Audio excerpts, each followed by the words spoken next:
সমস্ত আপামর ভক্তবৃন্দকে জানাই আজ ভাগবত রজনী দ্বিতীয় রজনী প্রীতি শুভেচ্ছা ও অভিনন্দন। বিশেষ করে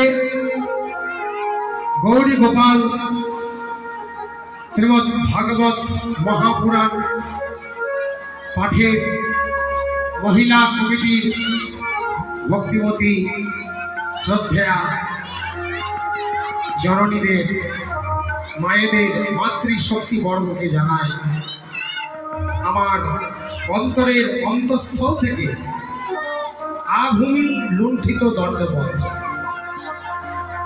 তাই যে সমস্ত বাচ্চাগুলো আছে, যে সমস্ত ভক্তমণ্ডলী এবং ভক্তিমতী দাদা এবং মায়েরা এখনো